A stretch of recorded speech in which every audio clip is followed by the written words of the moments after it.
ममता बोली कड़वा बोल रे, बाप का घर मत जान वीरा मारा, झरझर गिरे बिंद मोतियाँ जिन देव नारायण नाम वीरा मारा, भारत में आया शूरमा।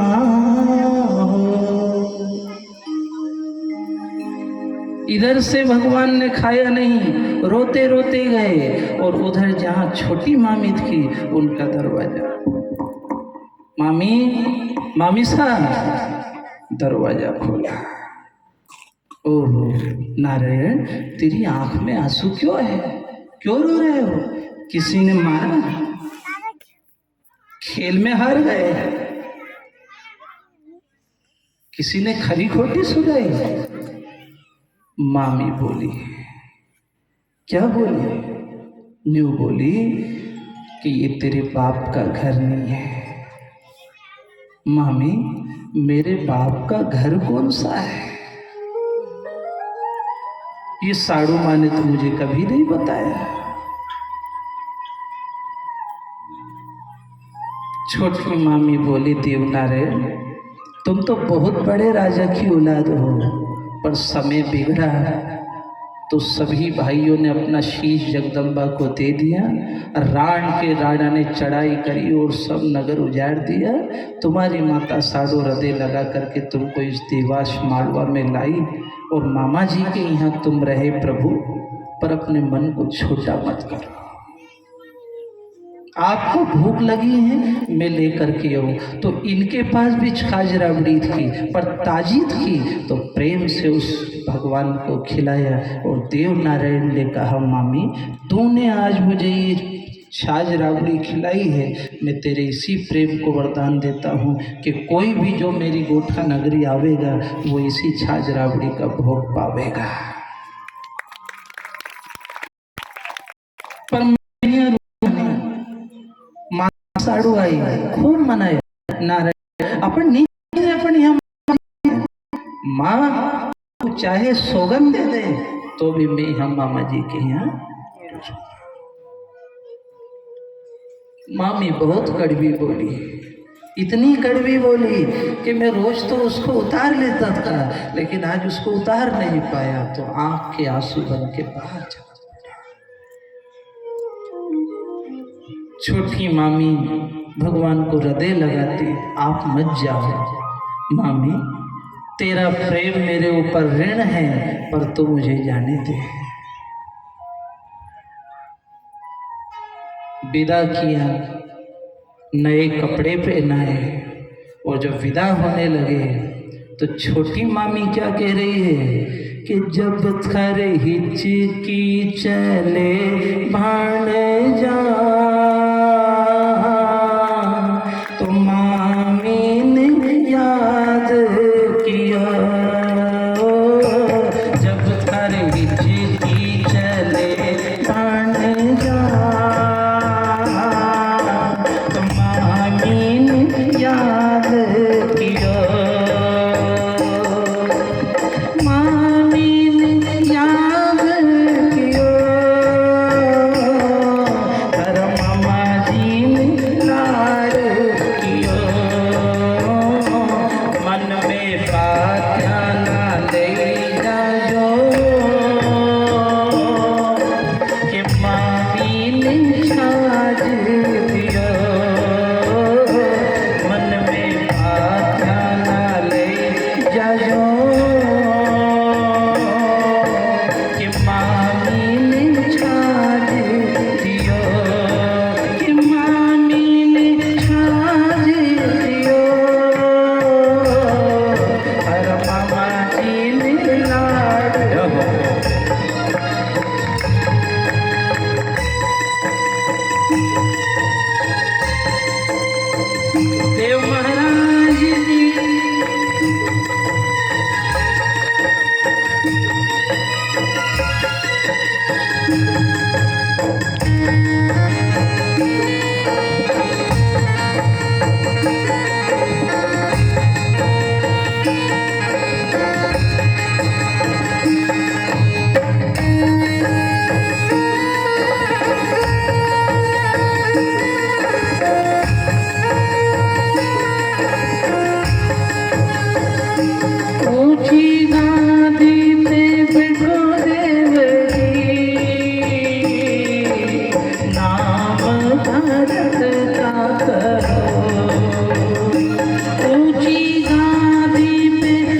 चलता है हरि मर धीमा धीमा चलो।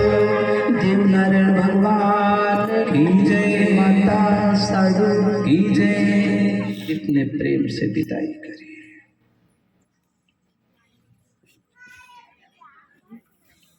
अपने पे दुख पड़े और कितने लोग भगवान से कहें क्यों मैं आपको रोज अगरबत्ती लगूं, आपके नियम पे चलूं, कभी आपको पीठ नहीं बताऊं, आप मुझे इतना दुख दो। भगवान ने कि भले आदमी, तुझको कम से कम रोटी तो मिली, मुझको तो महीनों का बासी छाछ मिला। यहाँ सबकी कथा ऐसी है। आगे राम जी आएंगे, उन पे भी दुख पड़ा। यहाँ जब भी समय बिगड़ता है तो कोई भी सहारा नहीं होता है। यहाँ सबको याद है कि जो जो अपने बैठे हैं, अगर जरूरत पड़ेगी और इनसे अगर अपन दरवाजा बजाएंगे तो ये सब हाथ खड़े कर देंगे। कोई नहीं है, कोई नहीं है। वो एक बाप ने बेचारे ने उस पर कर्ज भारी था, तो बेटी उसकी पीहर में आई और बेटी को पता चला कि बाबूजी का कर्ज लेने वाला दरवाजे पर खड़ा है, तो बेचारी ने रकम दे दी कि बाबूजी इसको गिरवी रख लो और इसको दे दो। पर बाबूजी मेरे घर उत्सव आने वाला है, आप उत्सव से पहले ही इस रकम को छोड़ा करके दे देना, नहीं तो ननन जेठ जेठानी मुझे बहुत बोलेंगे, जीना हराम करते थे। उत्सव आ गया। अब पिता को बड़ी परेशानी, बेचारा सब घर जाए और पूछे भैया हाथ उधारे दे दो, 10 दिन के लिए दे दो, 15 दिन के लिए दे दो, मेरी बेटी के यहाँ उत्सव है, मैं रकम छुड़ा लूँ, उसको रकम दे दूँ, फिर मैं आपको दे दूँ। उधर बेटी फोन लगाए, बाबूजी छुड़ाई आपने? हाँ छुड़ जा। फिर जावे, फिर मांगे, फिर आवे, पर जिसकी चौखट जाए ना ना ना, जब कल नहीं मिला तो आज कहाँ मिले। अब उस बाप की दशा को देखो कि इधर छुड़ाने के लिए बिल्कुल न्यौछावर होने को तैयार है, लेकिन मजबूरी ये कि रकम छुड़ा नहीं सकता। उधर वो बेटी चिल्ला रही है, पिताजी मेरी ननन जेठानी सबकी नजर वही है कि हार कहाँ है, रकम कहाँ है, रकम कहाँ है। फिर भगवान से कि भगवान कहीं हंसी भी उड़ जाए, हंसी भी उड़ जाए, लाज रखो। दीन दयाल विरस भारी, हरो नाथ मम संकट भारी। वैसी ही दशा है जीवन की कि गिरवी तो बहुतों के पास रखा है, लेकिन जब छुड़ाने की बारी आएगी तो छुड़ा नहीं पाओगे। इसलिए जीवन को सब लोगों के पास गिरवी मत रखना, एक इस मोर मुकुट वाले के पास रखना। इसकी इतनी औकात है कि ये जिस दिन आप कहोगे उस दिन छुड़ा देगा।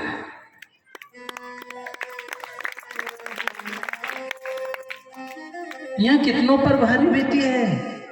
यहाँ ये भी निकला है कि जिसके नसीब की बराबरी कर सकता स्वयं नसीब नहीं, उनका नसीब ऐसा बिगड़ा कि जिनको कफन नसीब नहीं। उन राजा हरिश्चंद्र का नहीं सुना आपने कि स्वप्न में गुरु को सब सौंप दिया और सुबह घंटाल बजा दी, बिल्कुल भिखारी बनकर के निकल लिए और काशी के बाजार में